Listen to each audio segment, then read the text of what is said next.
Alright guys, what's up? It's Scotty here. I'm very excited. I've always wanted to get into the world of analog recording. Never really quite had the means to do so.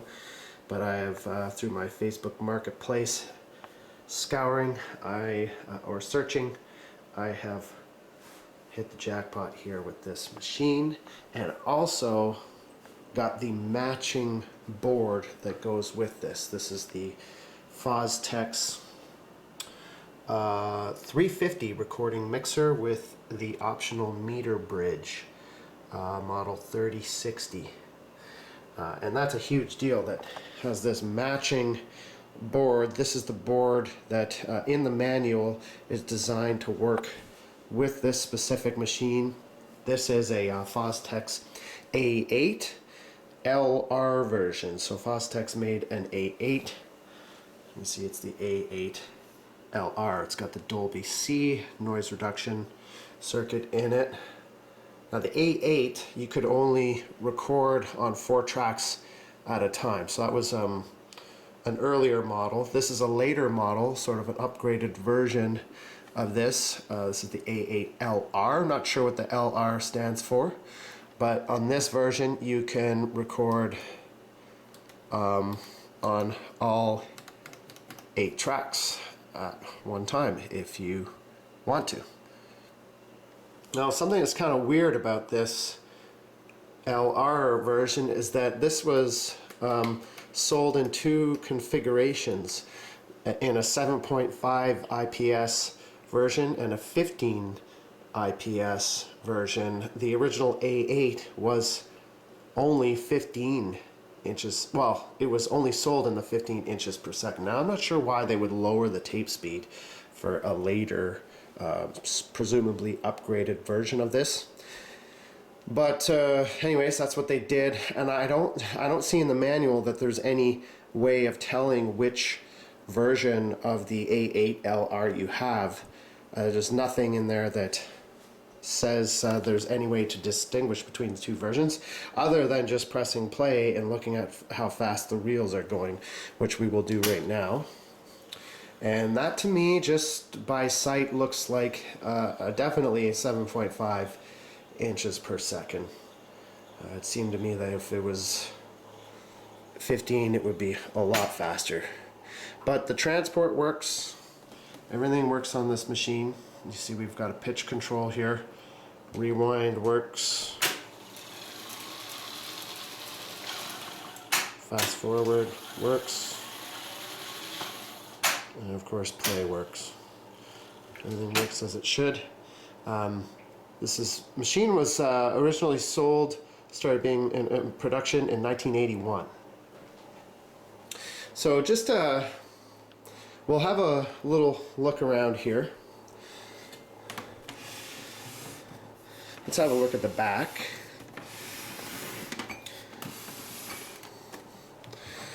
So these are unbalanced inputs. So you see basically it's pretty straightforward. And by the way, I've got the matching snakes that go along with this. So you see we've got 8 inputs here and 8 outputs here. There's a optional tape transport controller that you can get, and here's a remote. It's presumably just a foot switch remote for punching in and punching out. Here we could see Fostex Model A8LR recorder reproducer, and then we get the serial number. I checked that out, and yeah. So there we are. There we have it. Let's unplug this. I'll show you guys just how heavy this thing is. This thing is. I was surprised to see how heavy this is. It's pretty heavy. Let's just pick it up. It's not light. I'm not sure how much this weighs, but it's pretty heavy, deceivingly heavy.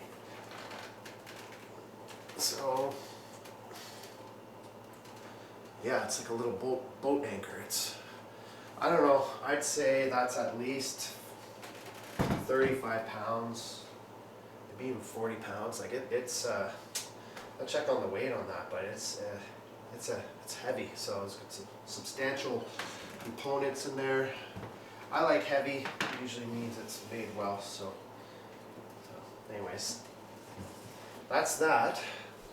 Now, the reason why we haven't actually used this yet is that the board here, which we'll have a closer look at in a second, this thing here, let's plug this in. This thing here has some issues. That's one of the issues here, is that this power button is a little sticky. It doesn't catch very well. You sort of have to really force it down so that it latches. So that's just a small problem, but all the lights in the VU meters work. The main problem with this board is that all these faders and the knobs here are extremely dirty, especially all the switches. Everything's so dirty and scratchy that you can't even tell if it's working properly or not. So that's something that definitely has to get fixed. Some of these faders, I've got some of them are missing. You can see why. Sort of not a super good design, but these just grab onto the metal fader sliders here, and of course some of these have fallen off and others have broken. It's not a huge deal. I could still move these up and down. I'll probably get something different to put on here to use as faders, or maybe we can use some aftermarket faders. It's kind of a shame. I really like these style. Maybe I can get somebody to 3D print me some faders that'll fit on these. Some of the knobs are missing the little colored topsum, which is not a huge deal. These I've already taken off because I was trying to see if there's a way of cleaning these pots without taking the whole board apart, but I don't think that's possible. So I got some of these knobs here. So got these little felt things that go underneath the knobs, which are very dusty and dirty. So it's probably, this was in a guy's storage for like almost 3 decades, so it's really dirty and crusty. I've already cleaned it up actually. Cosmetically it was even dirtier.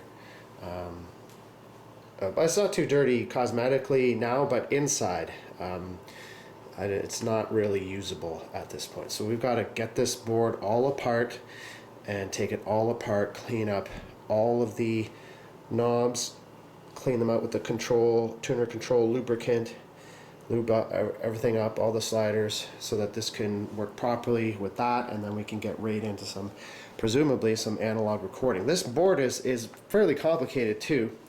What I love about, well, I wouldn't say it's complicated, but it just has some unorthodox sort of buses here that I'm not totally sure how exactly these are working in tandem with the, see we have a 4-channel bus in master section here. Yeah, I'm not entirely sure how all this works together. I've read the manual. So I have a bit of a close look at a channel strip here. So we have our input, which you can choose to be off, or you can choose the tape input or a line and mic. And here's your gain control here. Gain control. And then under that we've got what they call the 4-channel bus.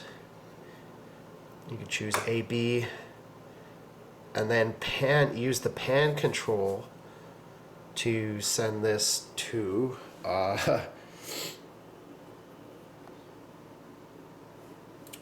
your left and right master. I'm not sure, are these the master volumes for that? Not entirely sure yet. But anyways, they've got some interesting routing possibilities here. See if you pan, if you're, and then in the middle here presumably is off, I suppose, or maybe this is right in the middle. I'm not sure. I'm not sure how all this is wired up. I have to look at the block diagram, but we've got an auxiliary bus here with its own gain and pan, which you can choose pre, post, or tape. There's a little EQ section after that, essentially parametric EQ, which is pretty good for this era of equipment. You got 800 to 12K here, with a little cut or boost, and then down here you've got an 80 to 1.2K with a cut or boost, and then of course your fader. And I'm still not quite sure how all this works. It's weird that there's not like just like a left and right, but then up here I see auxiliary bus left and right. I'm not sure. The only way to be totally sure is to get this thing working and experiment with it. We'll have a look at back of the board to get a feel for what's going on back here. The only thing about this that I could see maybe is damage is that if you look here, one corner of this you could kind of lift it up, and so I'm not sure why that is. It's not really secure to the chassis, but that's really the only thing about it that is, I guess, broken, but we could see if we can fix that. We've got two headphone outputs, 1 and 2 on the front here. On the back you can see you can disconnect the optional meter bridge. It's nice to have that. And it is also kind of weird that the meter bridge seems to be metering the 4-channel bus, and then you've got left and right here. I don't see left and right down here. I see left and right here. Not entirely sure how this is hooked up, but the great thing is that we've got manuals for all this stuff. So on the back here, we have, back is kind of interesting. You see here all our channel inputs. I'm not sure that these are balanced. I think maybe it's, I think I read in the manual that this is all unbalanced stuff.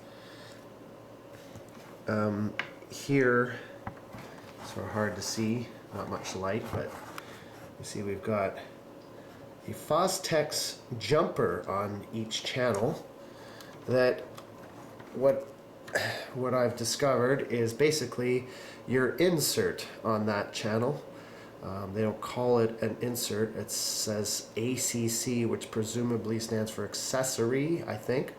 Receive and send unbalanced RCA. And then we've got these little Fostex jumpers, which essentially connect that insert for the channel. And if you don't have that in, and I've checked this out, the channel does not work. So this has to be in. If you're not using an external effects unit or something, then those have to be in to connect the channel strip together, the gain stage, and then the rest of the channel strip. But won't be connected if that little jumper is not in. So that's something kind of curious. Now this is missing 2 of these jumpers. I don't know where they've gone, but we can rig something up to rectify that situation. And then under here we have some inputs. We have a direct out input and we have a tape input here. So the direct out presumably would go that would hook to your tape machine. I'm not sure if that must be post fader, direct out. I'm not sure, but again, we have to figure all this out. And then your tape input. So these three inputs here can be selected here. Line. Yeah, you got your line, mic off, and tape.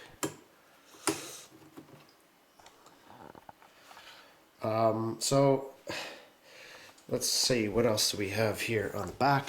So those are our channel hookups here, and then we have a whole bunch of RCA inputs and outputs here as well. Here we have our bus in. I think this would come from an effects unit. Bus in left and right. I don't really, out here we have monitor out left and right. This is sort of confusing to follow here. We've got, you can hook up some turntables if you want, and not entirely sure how those would be controlled on the board. Monitor out left and right. Yeah, not sure what's going on here.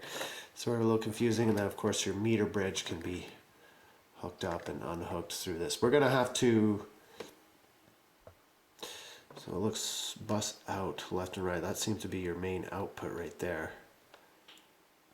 A little confusing. Sort of an interesting little board. I'm sure that once you get used to using this, the routing capabilities and recording capabilities and how this board works in tandem with the A-8LR, I'm sure it's gonna be a really cool and interesting workflow to recording that I actually would like to just incorporate entirely into my setup, if possible. But all this stuff has to be working flawlessly. This is old gear.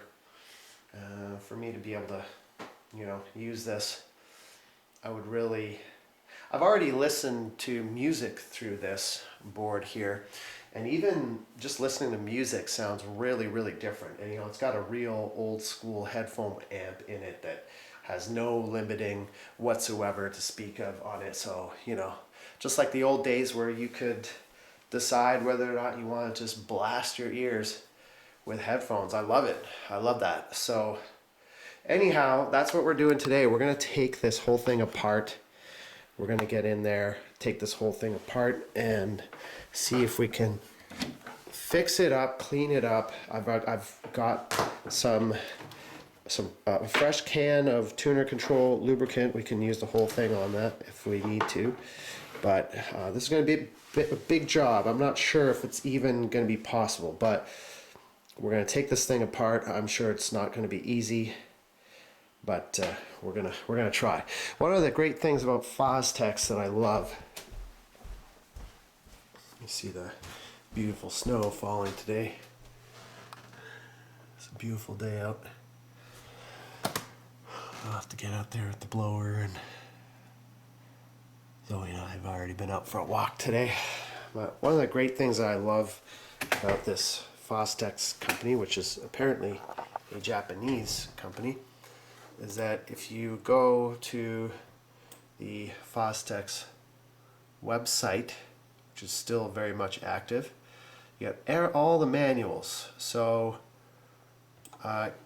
and I love the way the products are named too. They just have numbers.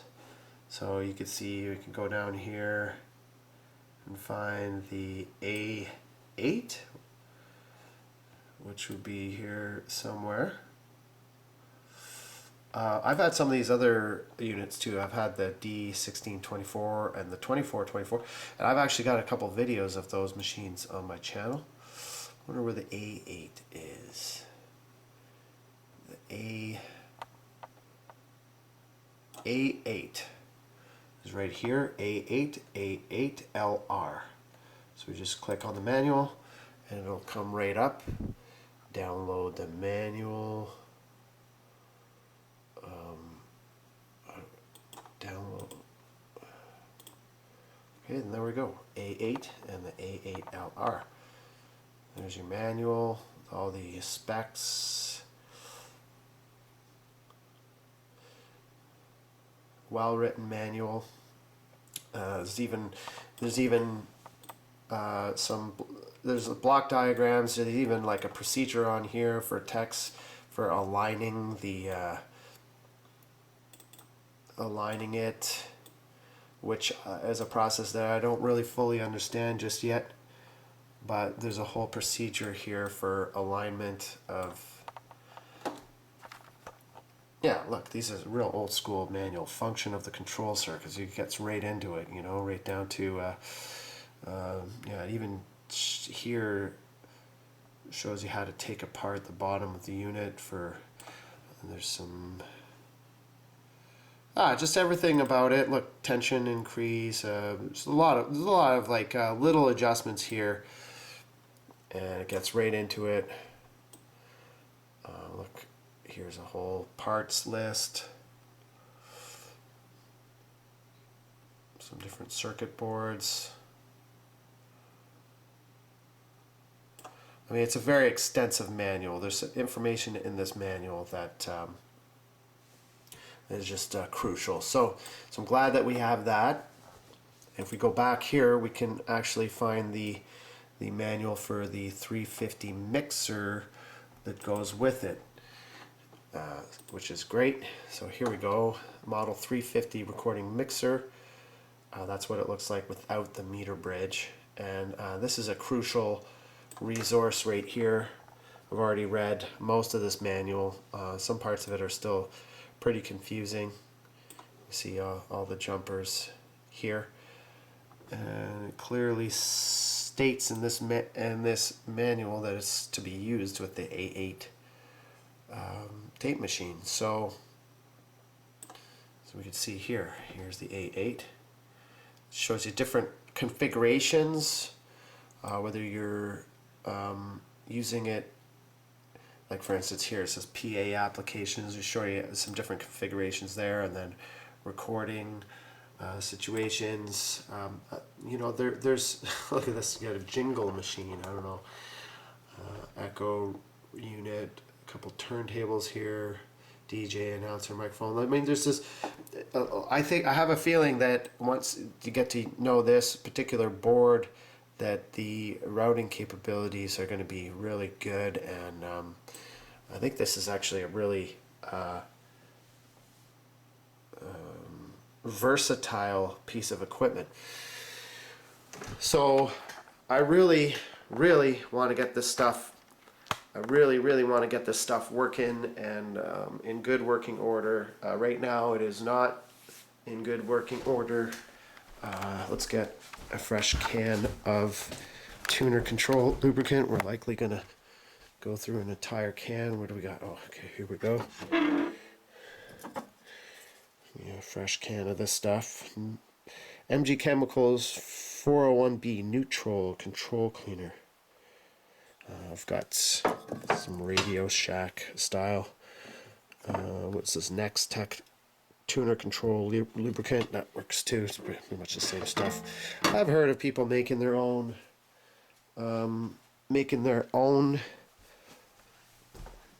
tuner control lube and cleaner out of some isopropyl alcohol and a certain type of specific oil, but I don't really want to get into that right now.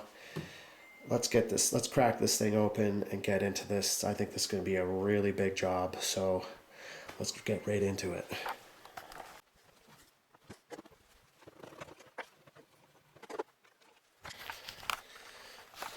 So that's how the meter bridge hooks up. It's got this little sort of tooth.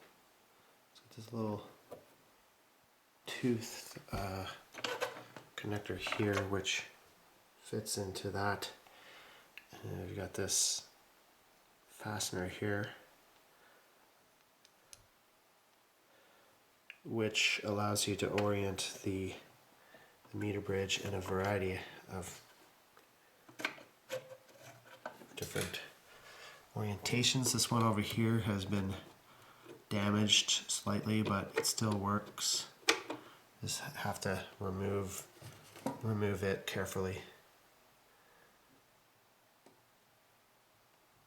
So, actually, there'd be a manual for that too. I wonder if there's the manual for the meter bridge. 3060.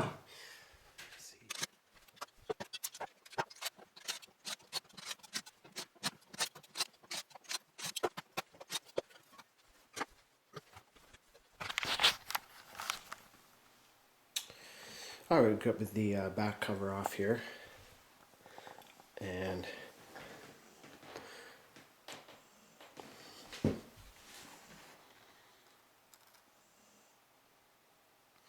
doesn't look like it's going to be super simple to get in here. The channel bus switches right there. Power supply section. Super old school. There's that switch that we were talking about. This doesn't look like it's going to be super simple to get all this apart, but we'll do our best.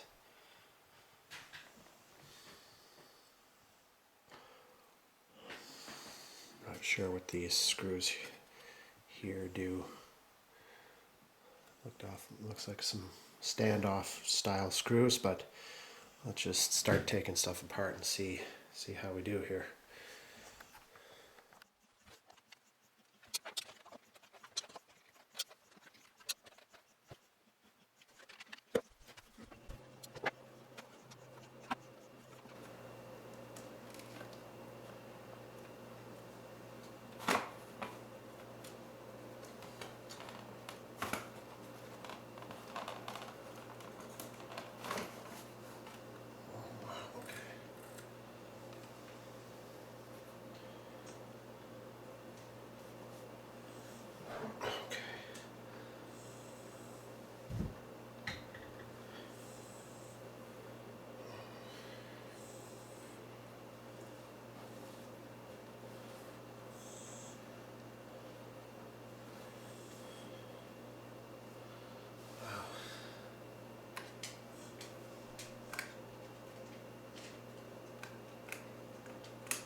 Okay, wow, that's sort of an interesting design.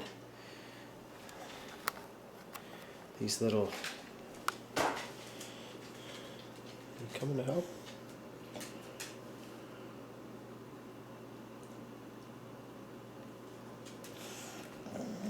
Go dodos. Down go dodos, okay? Go dodos. Want to sit down on the table? Go on. Okay, go sit under the table. You can go under the table.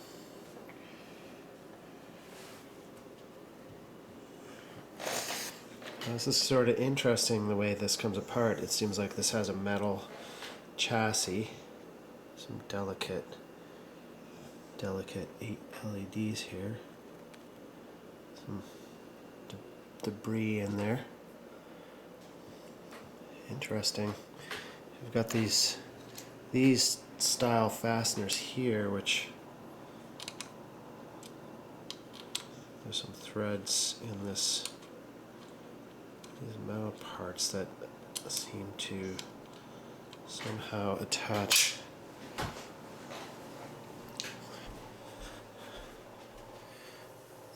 Interesting.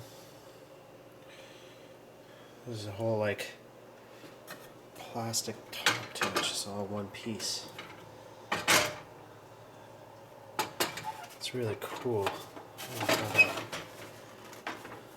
Oh, I see. Probably see why now one of the edges doesn't want to stay down. Okay.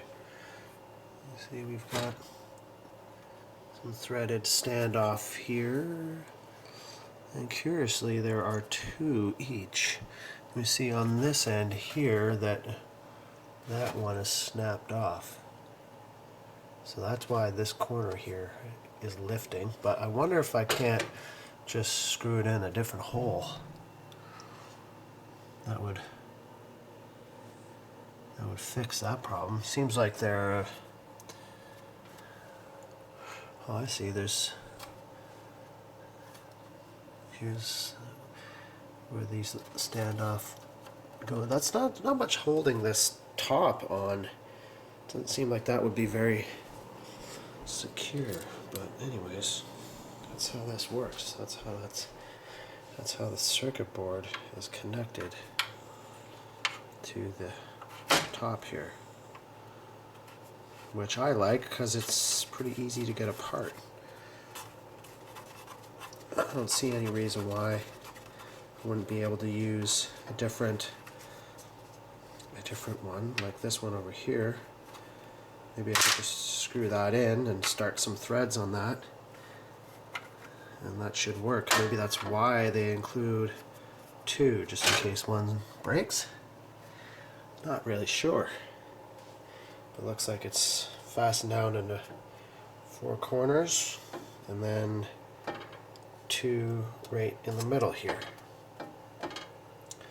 So presumably we could just use different threads, right? So maybe I'll see if I can thread that down in there.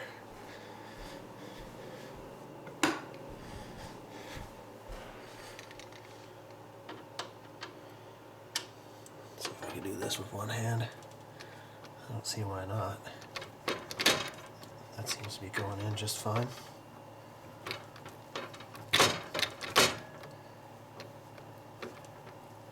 Yeah, that should work. That should work. Okay, well, seems like we might have fixed that problem. Now, we just got to get in here. This seems like a job for the compressor, actually. I think what I'll do is I'll fire up the compressor, and we'll just, there's just so much dust in here. Look at all the dust.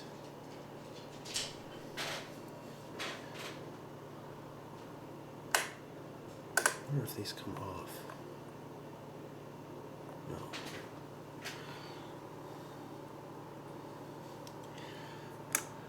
We'll get in here with the compressor and blow this all out. Clean it all off.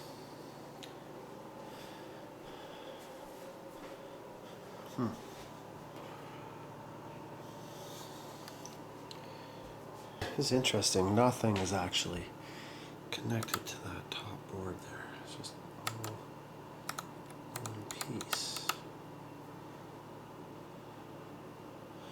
Very interesting.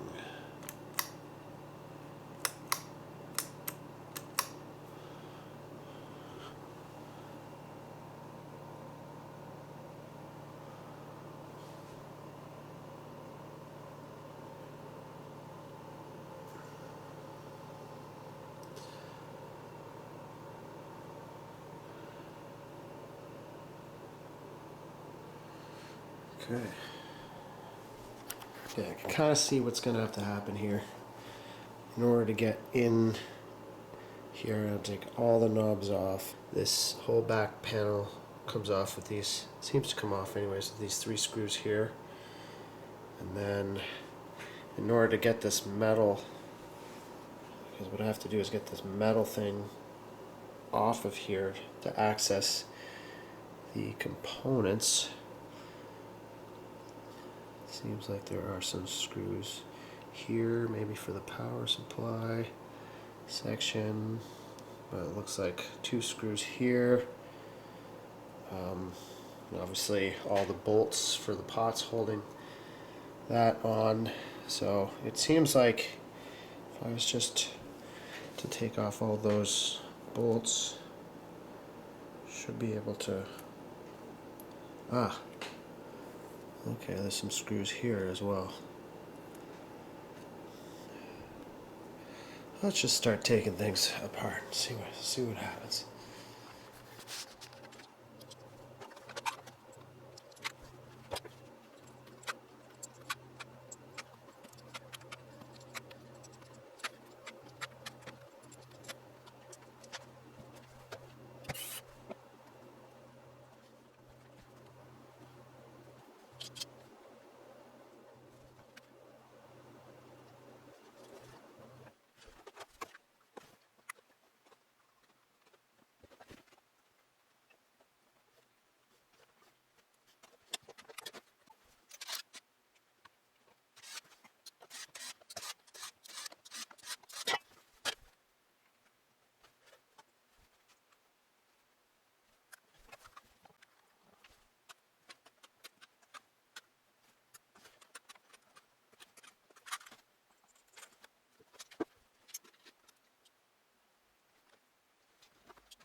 I'll probably do a little before and after here. Just take a moment to appreciate how dirty this thing is. And also the amount of parts on this thing. I have a feeling this is going to be an all-day job. Look at the faders. Pretty grungy. All the parts. Oh, those felts were really gross. Switches, fader, protectors, knobs, screws. It's a big job here. Let's see. We're getting down to it. I'm trying to get this metal plate directly off the board. I think this will just lift right off. I think, anyways. That's my theory.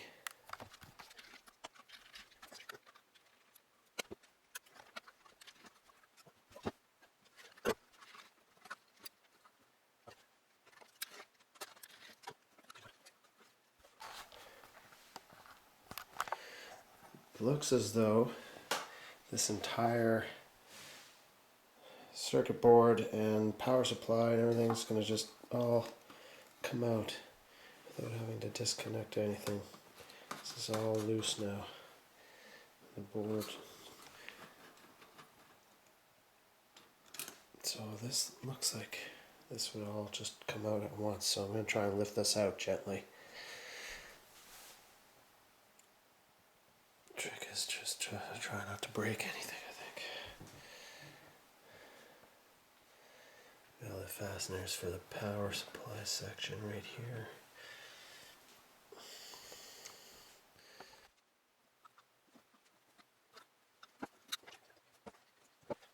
Okay, we are in. This board is completely apart now. Very delicate situation, it seems. Here is the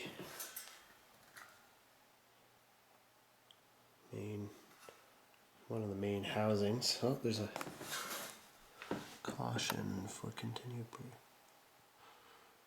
Okay. So we'll clean all that up. A lot of parts here now.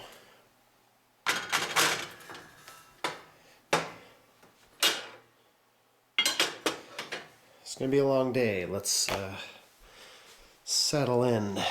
I remember one of these headphone jacks wasn't working, and now I can see why. We've got a cracked solder joint. Right there. Cracked solder joint. So reflow these joints. It's a fairly typical, yeah, you could see just from the physical stress. Oh, look at that. Ooh, that's a bad one. Look at that right there. Yeah. See this joint just completely lifting off the board here.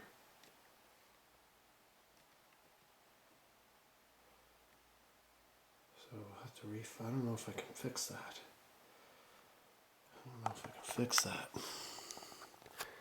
Might be busted off the trace. Well, we'll try. We'll try. Might have lifted the trace off the circuit board. Well, we'll certainly try and fix that. I know this one does work. We'll reflow these joints just to keep things solid. Why don't we do that first? Now that we have the board in this orientation, makes sense maybe to do that first.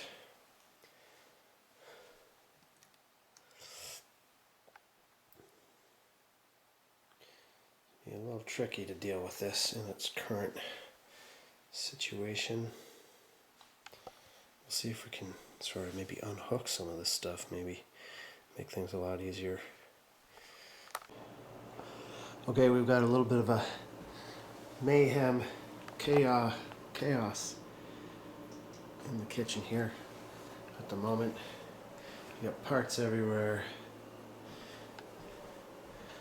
so many parts, switches, all this stuff here, parts everywhere. Parts everywhere.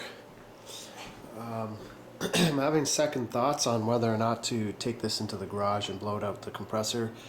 And the reason why I'm having second thoughts is that all this stuff is sort of connected, and it's sort of hard to get. I got a basket here. I was going to try and put it in the basket, but I think what I'll do, I'll vacuum it instead. Try and turn it over without damaging anything, and get the vacuum out. That might be a bit of a gentler solution, and that way I don't have to move it around too much. But anyways, what we're going to do first, we are going to fix this headphone jack here.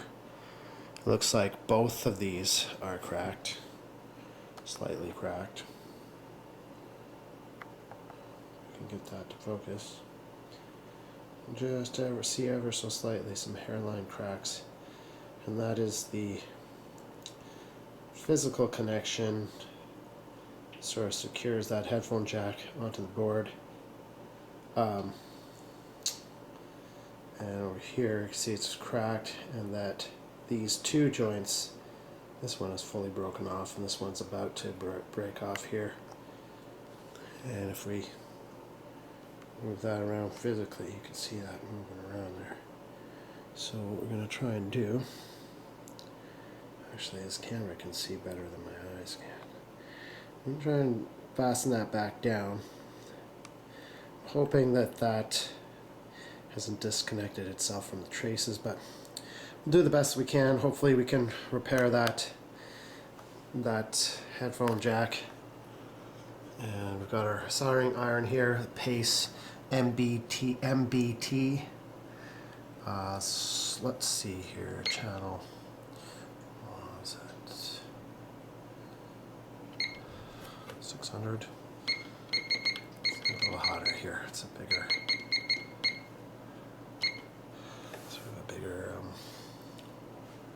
Maybe not that hot. Let's come down here a little bit. 600 heat. Need a little bit more heat here, I think. Alright, let's see if we can do this.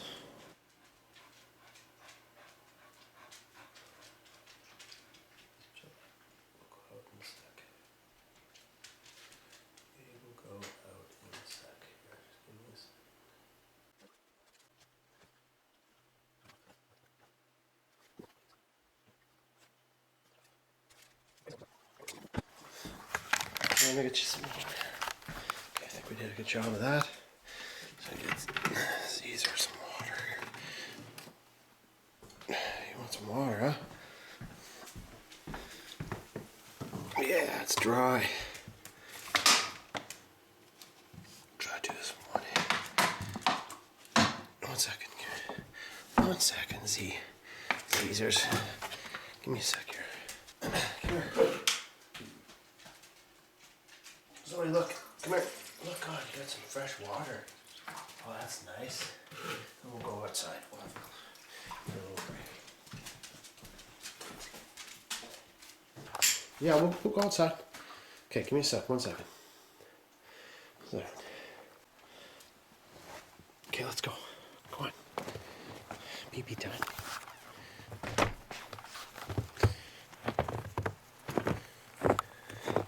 Make a pee-pees. Go make a pee-pees. Come on.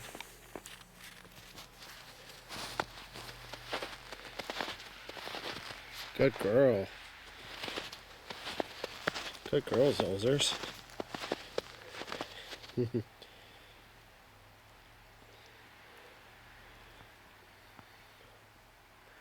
Good girl, Zoe. Okay, come on, let's go inside. Come on, inside. Come on, let's go.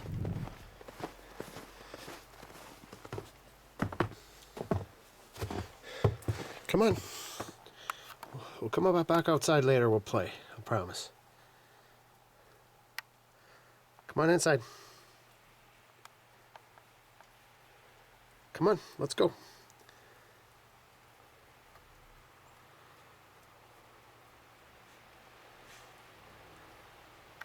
So you want a treat? Yeah, you want a treat. Hey, come on, let's go. Okay. Oh, you excited for that treat? That was a nice pee-pee. Got a nice one in there. Good girl. Wow. Okay. Zoe, the destroyer of treats. Oh, there's a couple good little bacon bits there. Oh, hey, easy. Easy. Oh.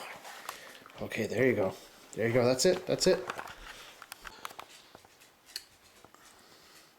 Okay, I believe those joints are fixed as good as they can be right now.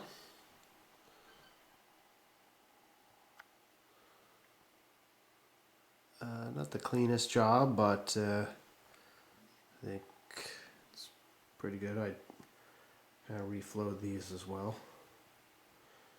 Not the cleanest, but I think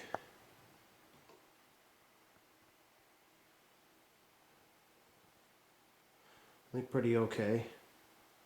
So we'll just leave it like that for now. Put this away. Before I turn this over though, notice that I can easily get at this switch right now. Fix this problem here. So I'm going to spray some lube into this while I have the opportunity for that. And then maybe now's a good time. I don't know if we can get into these or not, but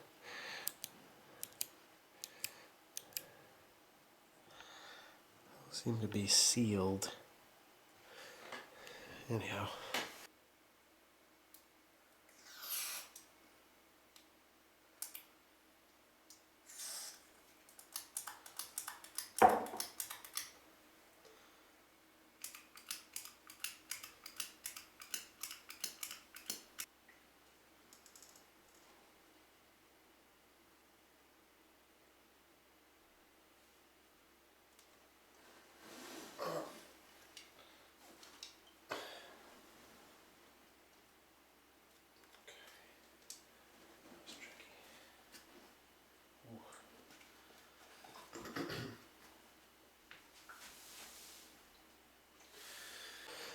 Okay, here's what we've been working so hard to achieve, is to get to this stage here. We've got access to all of the switches and dials and knobs, and the original plan was to take the compressor and blow this out, though I've changed my plan because I don't want to move this around too much. Because everything's connected. I'm worried I'm going to break something. So I'd rather just leave it where it is right here, not move it too much. And instead of blowing things out, I'm going to grab the vacuum and vacuum this out. See, lots of dust build up here. So get a good shot of the board here. Some of these components, each fader strip, and it's different components. Looks like maybe somebody spilled a drink down in here at one point.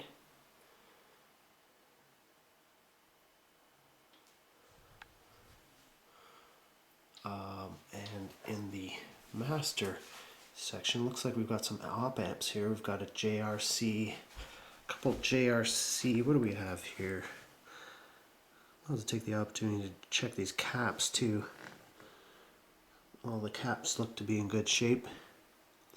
We've got some JRC 386D or 3589. Obviously an op amp of some sort. We've got a number of them here in the master section. Here's your bus section. I forget what this one is. Channel bus selector. Here's your power supply section here. We can have a closer look at this. 78 M24 JRC. Not sure why they're being op-amp then. There we've got our filter caps, a couple fuses, full wave rectifiers, 2 of them. Our power diodes. And here's another look at these switches. We'll have another look at this when everything's cleaned up. Making use of these op amps, 4, 5, what is it? 4. We've got a lot of these particular op amps in here. 4559 DF JRC or 3845. I'm seeing a lot of those. See these right down in there. And it seems like anywhere that has a gain stage has these op amps. That would be the EQ, so you're boosting and cutting EQ here, so that makes sense. So it's got some film caps down in there, which makes sense for the EQ section because you want those to be fairly stable and consistent.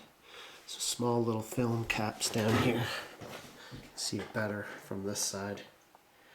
Some little film caps there with the op amp, presumably to keep things consistent. Those film caps are more expensive, but they're better. They have more consistency when it comes to like temperature change and all that kind of stuff. So it's good to use these in an EQ section. What else do we have here? Board is pretty well marked as well. LF shift. Here's your gain. High shift. 2-channel pan. 2-channel gain. Pre-post tape. 4-channel pan. Bus select A, B, C, D. Very well laid out board. Here's your trim. Input select. Everything's very well labeled. Interesting.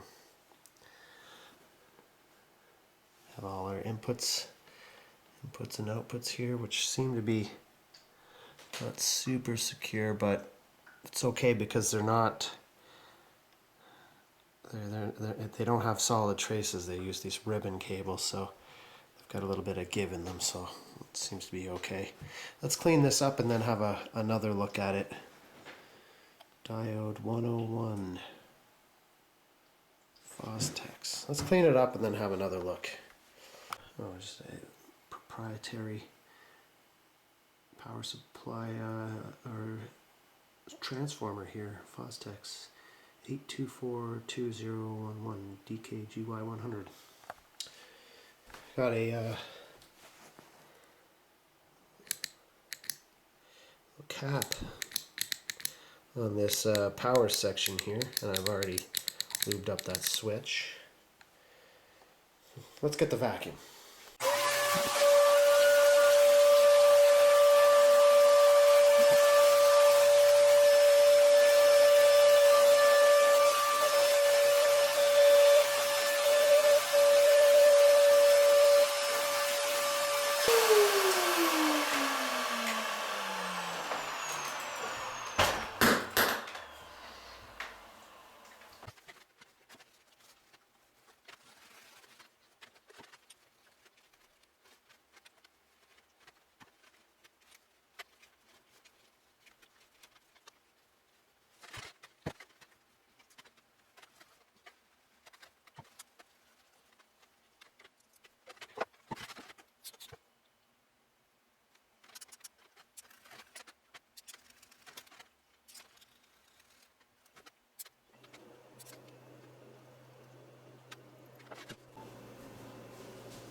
Oh, much.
All right, there's channel 1 done, all cleaned up. I have to be a little careful with how much lube I'm using here. These switches are kind of interesting. They've got a little hole I could stick the straw in. These switches are pretty interesting actually. Got a little ball bearing here, that spring-loaded ball bearing. I don't know if you can see that. It works with some teeth. I don't know if you can see that or not, how that works. And then it's got a little plunger that goes in and out at the bottom. Some kind of interesting switches here. I've never seen these before. But you can see the mechanism moving back and forth inside. So contacts are inside there. It's got that little hole for, I don't know, presumably cleaning out. The unfortunate thing here is these ribbon cables, kind of bending these up so I can get at the hole for these ones, but it's not too much of a big, it's not too much of a big deal. I can do it. Anyways, rinse and repeat for this whole thing now. I've kind of cleaned these faders up more or less, tried to get all the dirt out of them without using the compressor. Pretty happy with that. This one's all feels nice and lubed up now.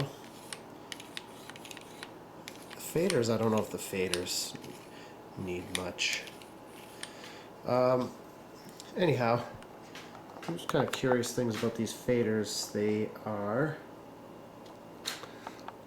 20 kilo ohms. 20 kilo ohm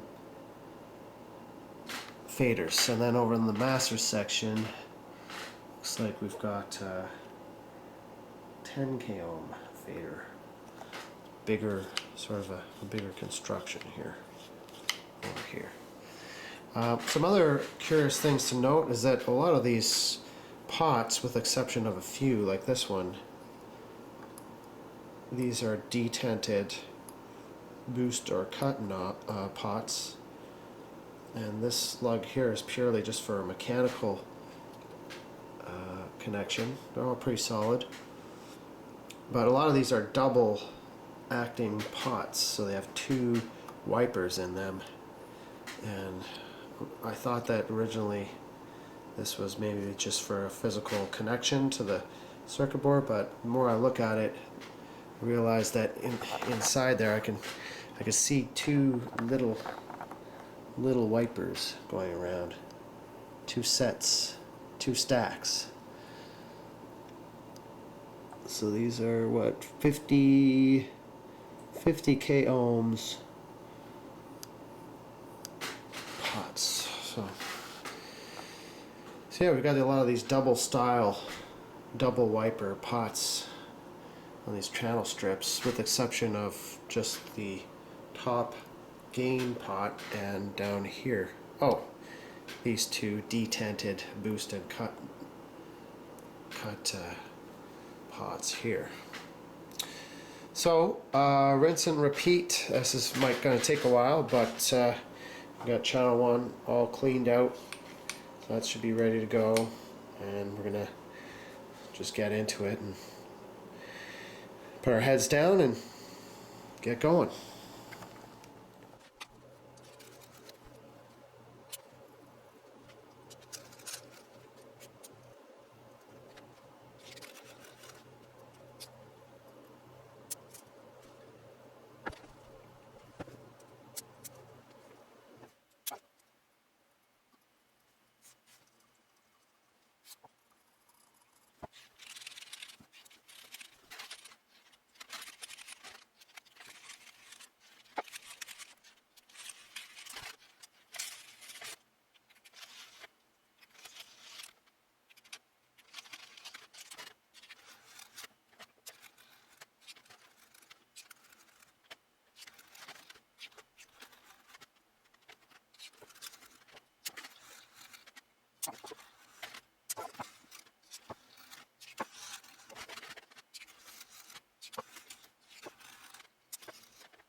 Okay, finally finished this. Well, finished cleaning all the pots out.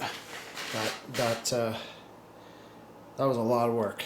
Now, for the hardest part is getting this back together. All in all, generally much cleaner. Every pot lubricated, and yeah, you know what? That was just brute force right there. Every pot, every fader lubricated, cleaned. We fixed the headphone jacks.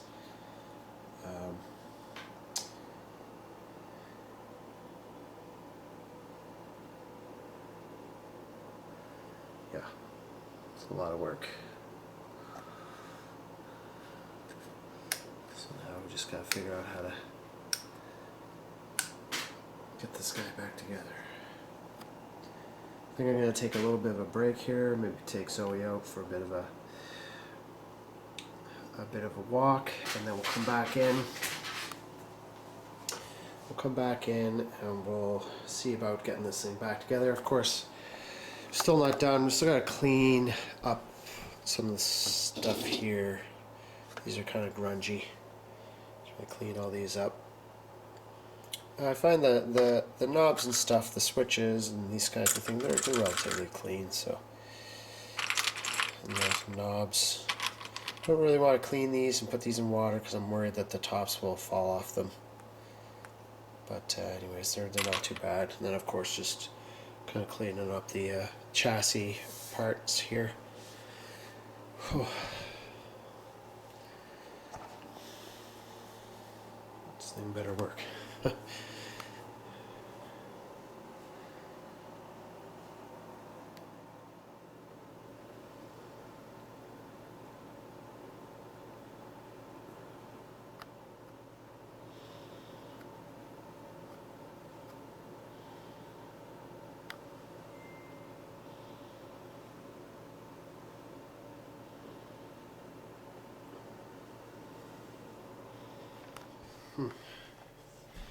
So we looking for a little stroll.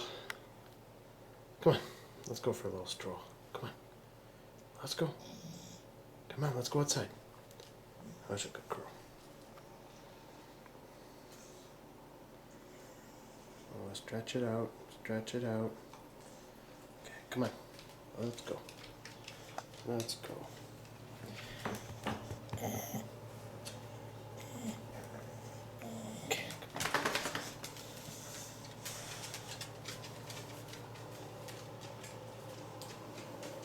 Stop, stop, stop it, stop it, stop it, down. God, jeez, you're awful.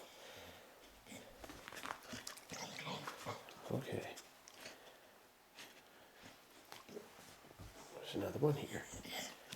Oh, easy, easy. Come on. Okay, that's it.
I can hear you breathing heavily. Okay. Stop it. Why do you breathe like that?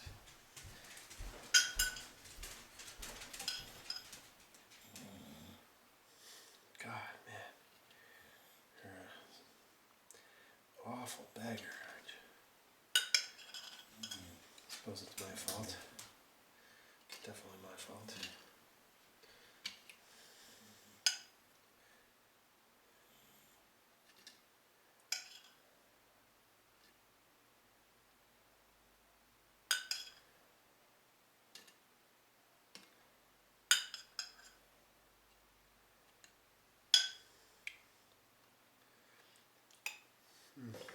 That's good.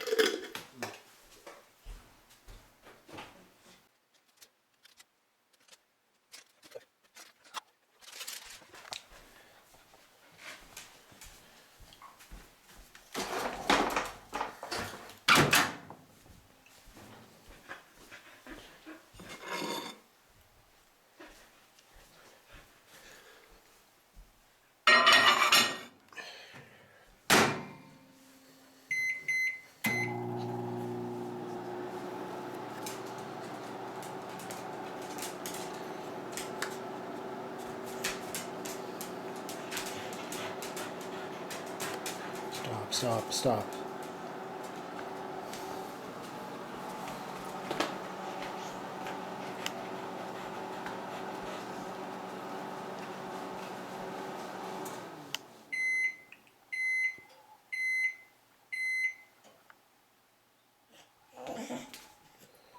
Okay.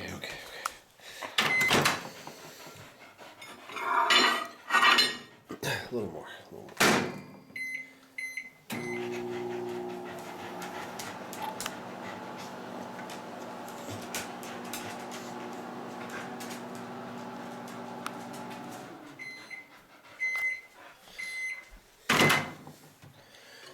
Oh yeah. That's just right.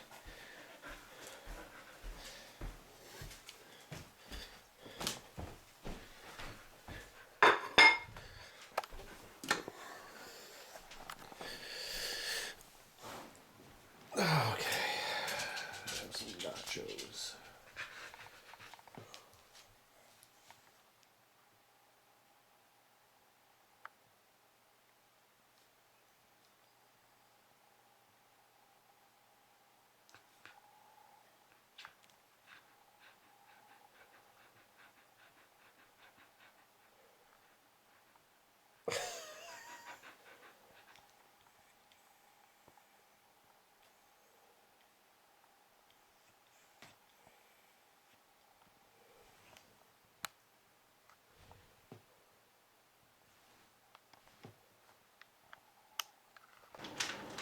Always hungry. It's dinner time. So are you happy now?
Okay, breathe over there, breathe.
Alright, that was a little tricky, but I managed to get this whole power supply section back together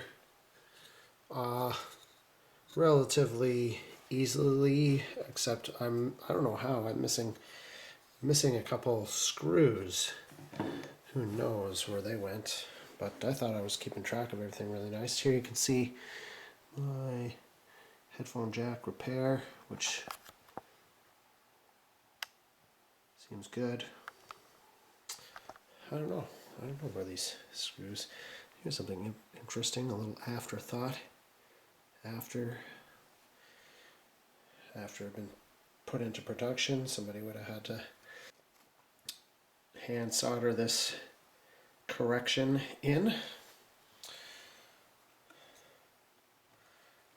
Everything seems to be good. These little modules here are held on by almost like automotive snaps.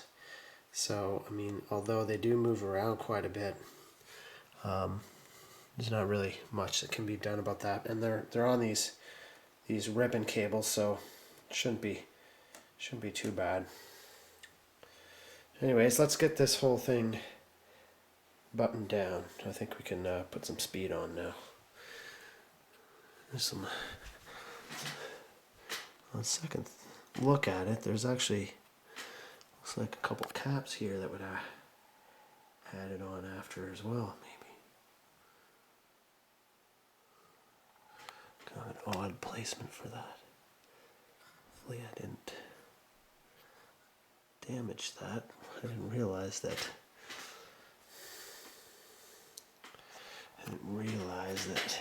Is that bent?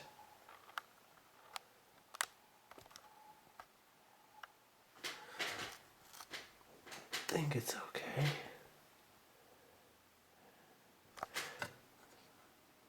Still connected. Yeah. Okay. Glad I didn't damage those two caps. I didn't realize those were under there. Let's keep going.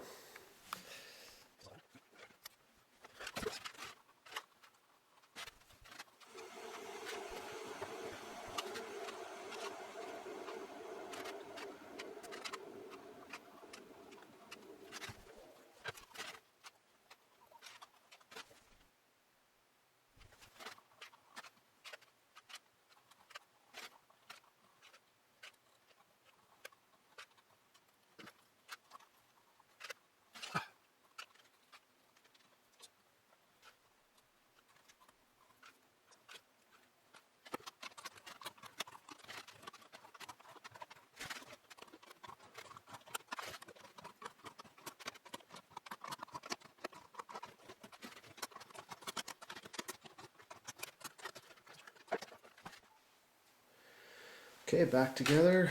Got all of these tightened down, torqued down, and look how much cleaner everything looks.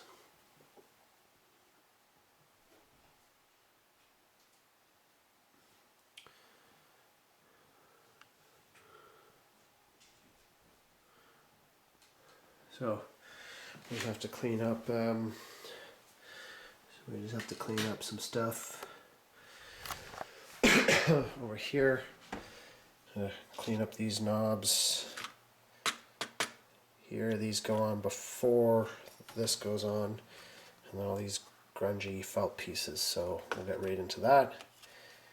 And yeah, onwards, moving. Oh. I almost forgot, I gotta put these pieces on. These like rubber pieces as well as that piece. I almost forgot. Okay, I can do that.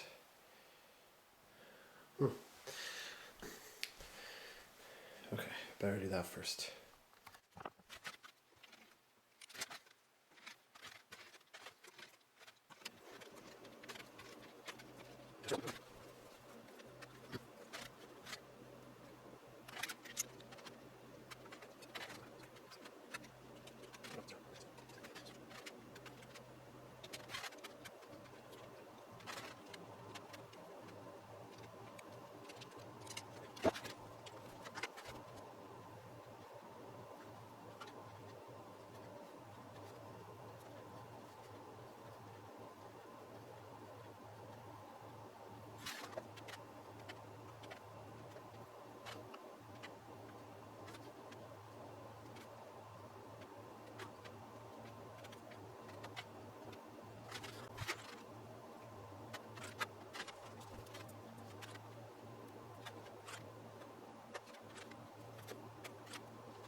these switches on now, cleaned up. And somebody wants a treat, as usual.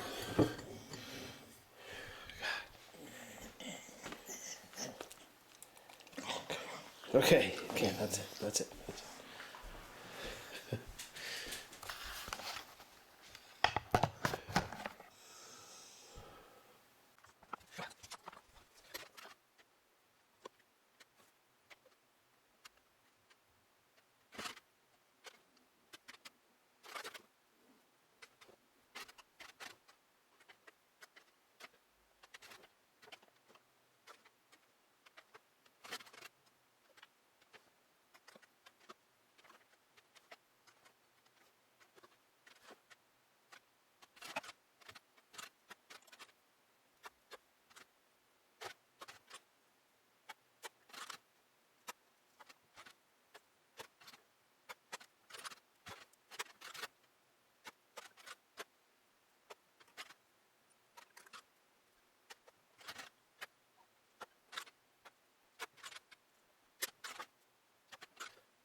All right, wow, this has been quite the journey. And let's see, we're on the home stretch now. It's crazy how much better this thing looks now. I find it kind of funny that they had to punch out holes in the chassis here just so that these odd-looking rocker switches can fit through there. I found that kind of weird. But anyways, that's how they designed it. Yeah. Much cleaner. Looking nice.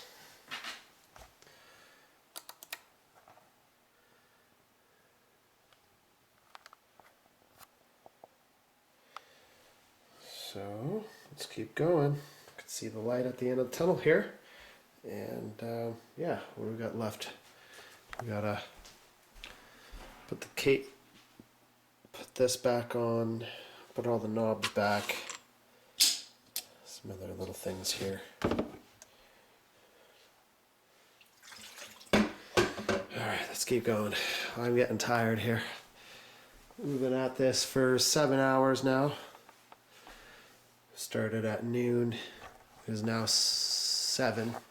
So we've been at it for 7 hours. Let's keep going.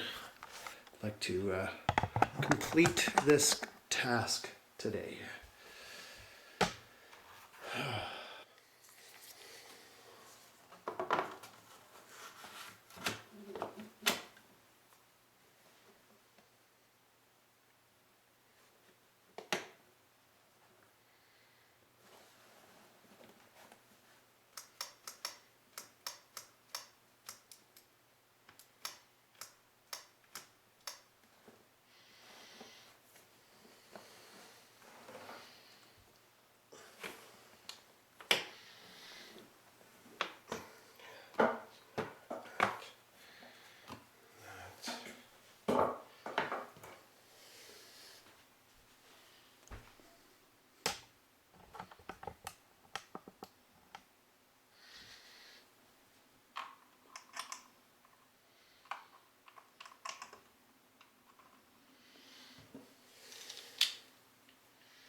Alright guys, here we are.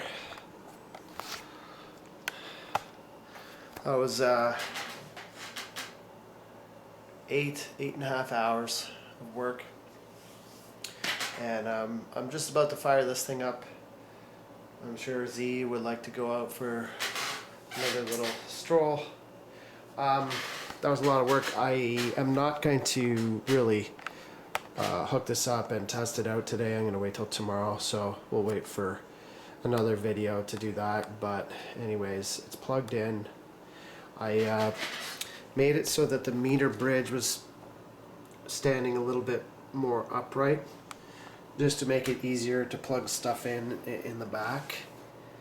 But man, I went crazy with this. I was kind of losing my mind. I even took I was going with the toothpick and, you know, cleaning out all these little spaces here with the toothpick and all this stuff. I kind of went a little bit overboard with it, but this switch is still a little funky. But yeah, she turns on.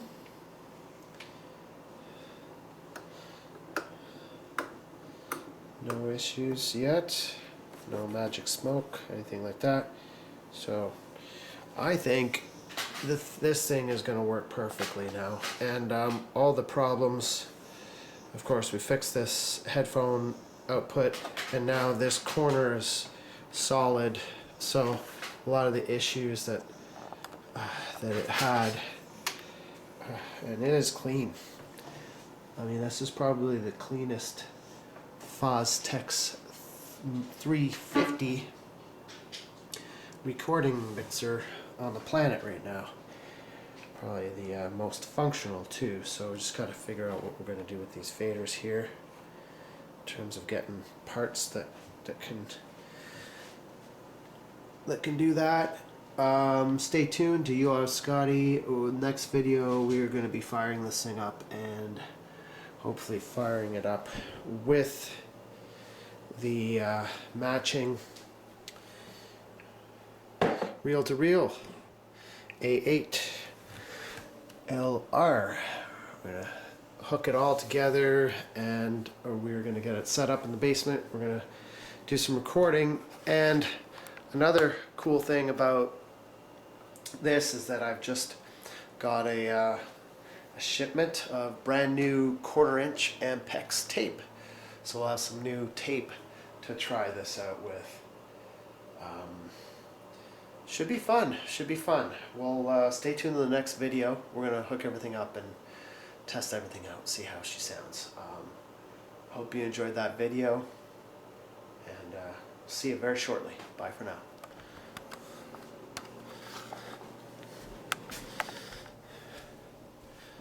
Hey, time to go out. What do you think?